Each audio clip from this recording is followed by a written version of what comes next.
Coming up next on this edition of the Arlington Weekly News, our good friend down here at the end of the desk, Miss Adele, doing double duty tonight, talking with some friends, and I'm sure it has something to do with sustainability. Here's Adele.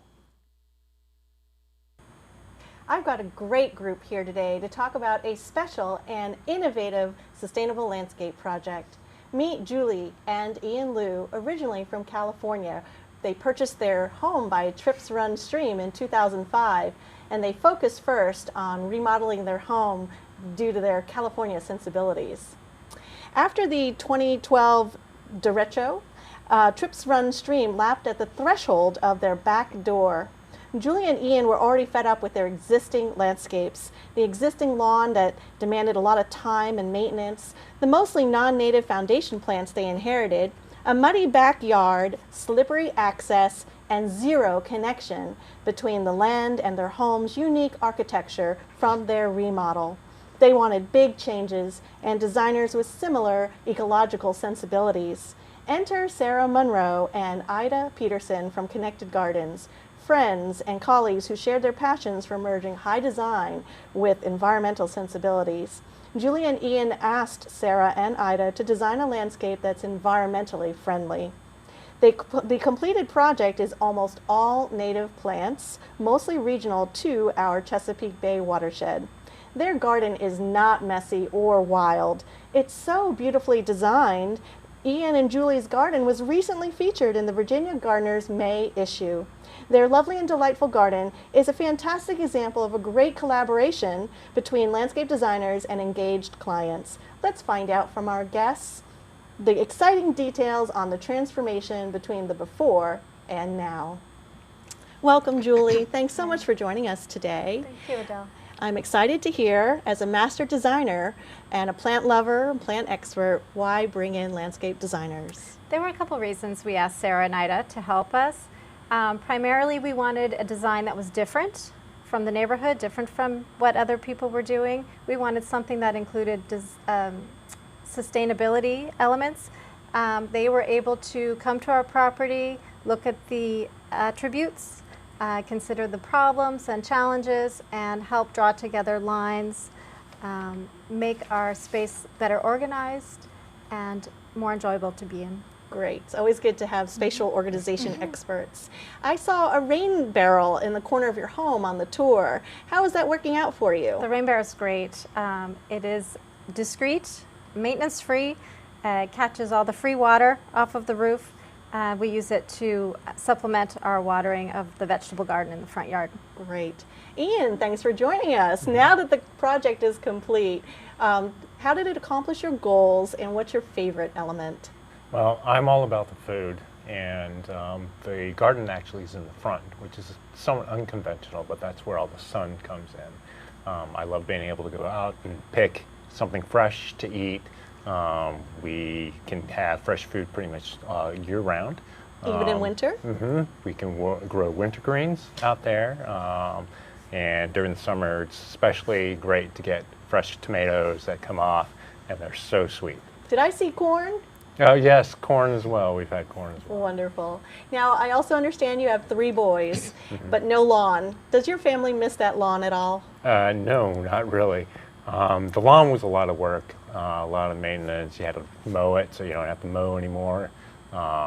It's also not a very permeable surface, so now what we have is a better management of water runoff. Great. Thanks, guys. So let's hear from our designers. Ida, welcome. And when you first got to Ian and Julie's property, tell me what informed your design process. Ian and Julie have a great little house, but what they've done on the front of it is to put a huge rectangular piece of corrugated metal. And that corrugated metal spoke to how we were going to design the rest of the property. And the rest of the property is done in a very rectangular method with the beds in the front, and then we go to the side garden where we actually have a deck on the side, and we meshed some of the elements that they have on their house besides the corrugated metal, which is there's wood and there's black steel. So we use the corresponding wood for fencing, we use the corresponding black steel for their gates. But again, it was very rectilinear. I thought that design was very special. I think it's an Ida original garden gate. Yes. Ida, how long was the project from start to finish, and what was the major challenge you ran into?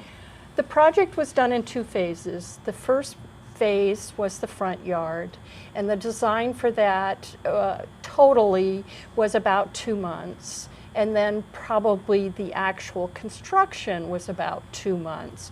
But from start to finish, it was a year. Same thing on the backyard, but the backyard took more time with the design because they're in what's called the resource protection area. So there were a lot of requirements that Fairfax County has for what you can and can't do within such an area.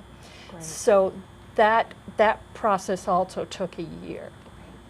And lastly, Sarah, this is a very unusual design that departed from the norm, with veggies in the front, a deck on the side due to the RPA, and I saw a native plant meadow instead of a lawn. So why was that necessary? Why use native plants? Well, native plants are a huge portion of how this landscape works. Not only does it provide food and comfort for the Liu family, but they were equally concerned to provide those same creature comforts to the life around them. So native plants support that food chain.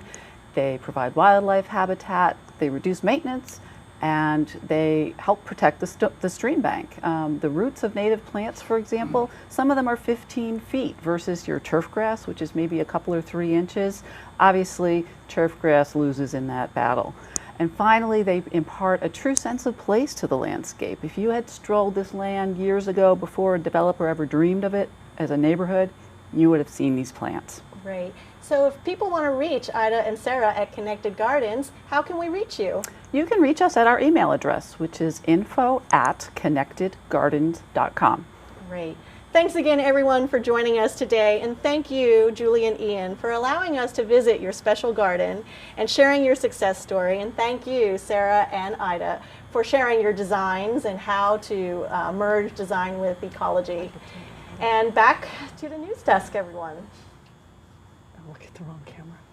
All right, thanks, Adele. It's easy Great job. being green, doing a connected garden in your Rain gardens, rain barrels. I talk about them Always. often. Right, and both of Yep. us went there. Beautiful garden. It I see is, those it rain really barrels is. Yeah. around Arlington. There are a few folks who have them. Yes. Some of them are painted up in really nice, bright colors. And it was very pretty, right? Daniel saw Absolutely, the yeah. garden, Beautiful colors, and the people are awesome.